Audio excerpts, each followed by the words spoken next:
Hi everybody, Susan here with Pumpkin Hill Stampers. I have a Stampin' Show and Tell for you today. As you can see, we're going to be playing with the first Frost stamp set. I'm also going to be using this Subtle Dynamic embossing folder. I know it's hard to see on the video, but this panel here has been embossed after we stamped on it. And I'm borrowing the heart from the Sunshine Wishes dies.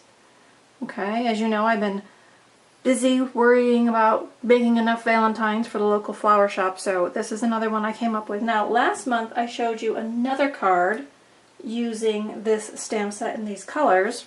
I'll bring it back in. Here's the one I did last month. And this one was really an over-the-top. We had embossing, we had punches, we had ribbon, we had all the die cuts and stamping, we had the sequins and all the layers. So this one was kind of an over-the-top card. Nothing you can't manage, you just got to take your time, make all your pieces.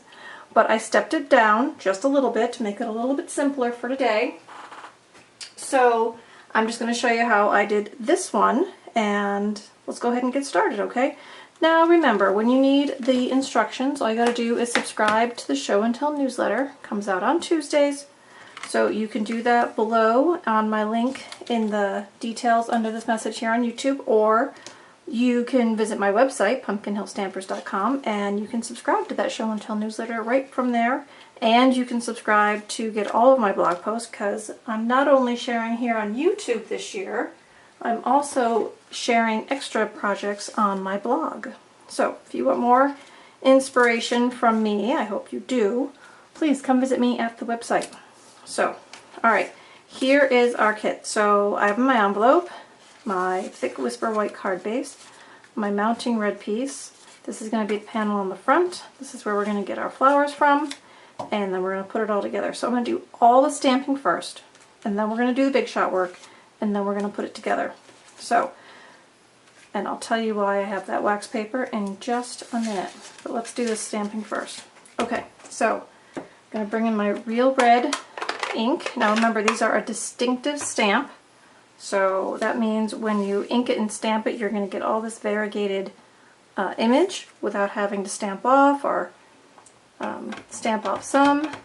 You get all that detail. So I'm just going to press this firmly into my ink, and then I'm going to press it firmly and stamp it. See that? Beautiful roses without any fuss.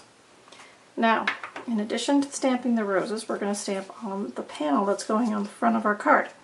I'm going to stamp by stamping this long sprig. So I'm stamping in Garden Green.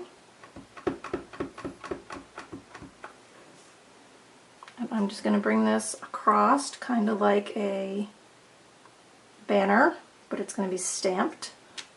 Okay, so there's a focal point that we're going to build the rest of our imagery on. And then, now for this one I used a little Expression of Love, which is from a retired set, but I didn't want to use a retired set for you today, so instead I'm borrowing the Love You stamp from Enjoy Life. It just says Love You. And so I'm going to stamp that in real red instead of a little Expression of Love, which is one of the ones I really like to use on the Valentines, but this one's going to work fine too. And then you have a set that you could actually purchase if you don't have a set that you would use in place of this. Okay, so there's our Love You. Alright, now I think that's all the stamping we do for now, at least. So now let's get that big shot out and do the things we need to do. Okay. And I will try very hard not to shake the table today. First thing we're going to do is we're going to die cut that heart. So I have my precision cutting plate. I have my cardstock. Now, Susan, why don't you have two pieces of red? Because I'm going to steal the heart from this mounting piece to save cardstock. And when we put this other piece over the top, no one's going to know that you stole that heart from underneath. So that's what we're going to do. Now I put a piece of wax paper in for this die. Sometimes I have a hard time getting all the little pieces out without ripping the die because it's so fine of an image. So I use that wax paper. I'm going to put one cutting plate on top, and we're going to run that through the big shot. Now let's try very hard not to shake. Alright, And then I usually just give it a quick check. Does it look like it cut all the way through? It does, so that's good. So we'll set that aside for a minute. Alright, the next thing we're going to do is we're going to cut out those roses. So I'm going to switch off my platforms. I'm bringing in my magnetic platform. Okay, and here I've got a cutting plate underneath. Get these two roses. Now I stamped them far enough apart, I think I'll be able to die cut them at the same time. So just line up your die. And the other one, and you can see the edge of those flowers fit just inside those edgelet. Okay, I'm going to put my plate over the top, hold that down, run these through. So these are framelets because they just cut around the image where the heart was like a detailed edgelet, so it really made all the shapes for the heart. Now, one more thing we're doing with our big shot, and I'm going to bring the basic platform in again, is we're going to emboss with the embossing folder. Now, normally I would use this with all my tabs open, but I found with this subtle folder, I really liked it better when I made it a little bit tighter, so I keep one tab down. Now this folder has a straight line on there. That's so you can line up your cardstock with it and have your texture come out nice and square on your cardstock. So if you want it all squared away, you can use that. I'm going to use that today. So see how that I put that in there? So that goes in. Now this is a thick folder, that's why they call it dynamic. So we're only going to use one plate with it, not two. If you put two in there, it's not going to go through your machine, and when it doesn't go through your machine, something should say to you, hey, this isn't the right stack. So remember, when you use the dynamic folders, you only need to use one plate on your base. Alright. Let's get that tipped out of there. And maybe you can see that it's got some of that detail in there just to give it a little bit of softness, I think. Alright, so let's keep on trucking. Take the big shot off the table now, because I think we've got all the work done with that we need to do. So a little bit of everything on that machine here today. Okay, so I've got my card base. I've got my top. I've got my two roses. I've got my mounting piece. Alright, that's going to go behind. And I've got my heart. Now, to free this heart, just bring in your die brush. Now the big one you can just pop right out, no problem. But these little pieces, I just press it into that sponge underneath, and then use your die brush and just kind of scratch over it. That's really what we're doing, right? Poking those little bristles in between. Now before the die brush, I used to use a toothbrush, which worked just as fine. So if you don't have a die brush, a toothbrush will do you good. Now my wax paper stayed in there pretty nice, so I'm going to leave it in there for the next time because I'm using that a lot right now.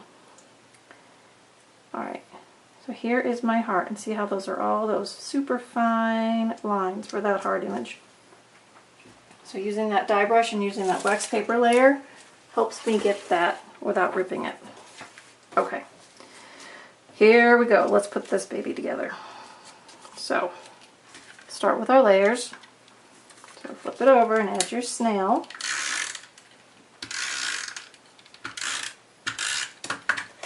And then we're just going to layer that on top of the red.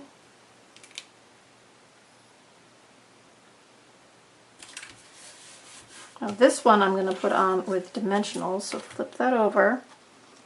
And because it's a big piece, I'm going to put one in the center just to support that center image. So it doesn't, you know, sink down in.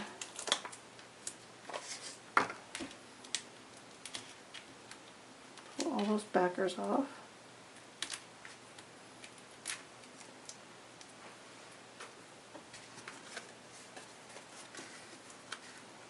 Okay, so this is just going to go right on the top. Okay, so there's that. Nice and simple. Now we've got our heart we're going to put on. Okay, I'm going to use my glue dots. So what I do is, none of these spaces are really big enough to put an actual glue dot. So I open up my roll and I roll my glue dot and then I stick it in some of the chubbier pieces. So this side's a little harder. You kind of have to really make sure it's behind, but it's so malleable. You can really shape that glue dot to fit your space. So I'm going to add one more up here. I don't want it to get ripped when it's handled. Okay, so here's that, and I'm just going to put this on like so. Right? Got our 2 roses here. I'm going to put those on dimensionals.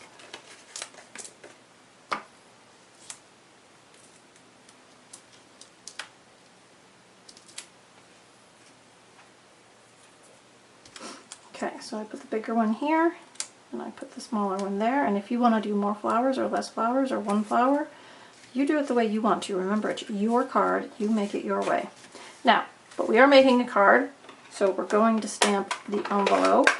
So let's bring our roses back in. I think I'm going to use the big one, so I'm going to take the little one off my block, ink that, add a rose there, and there's our card. Okay, so this really doesn't have to be a Valentine's Day card. It could be any occasion card where you want to just tell somebody you love them. So there's our card. Now I will show you on the inside of this card, I did stamp it with There's So Much to Love About You, which came from the Abstract Impressions stamp set. So there are other stamp sets that have great expressions in them that you can tie together. So don't worry about mixing and matching your stamps. Right? Use what you have and make your cards the way you want them. They're your cards, make them your way. I always tell my stampers that. So, if you need the details, like I said, go on and subscribe to the Show and Tell newsletter. That's where I put all my PDFs. It's the only way to get my PDFs. Secondly, visit me at the blog. You can go back and see the previous card I did on my blog post. You just go to my home page and you can scroll through all of my posts to see the projects and then go in and see the details from that. And leave me a comment here or on my website would be lovely, and let me know you appreciate what I'm doing and sharing, and I'll keep doing it. So, alright everybody, thank you so much for letting me have some of your time today. Go do some fun stamping, and I will see you again soon. Thanks. Bye-bye.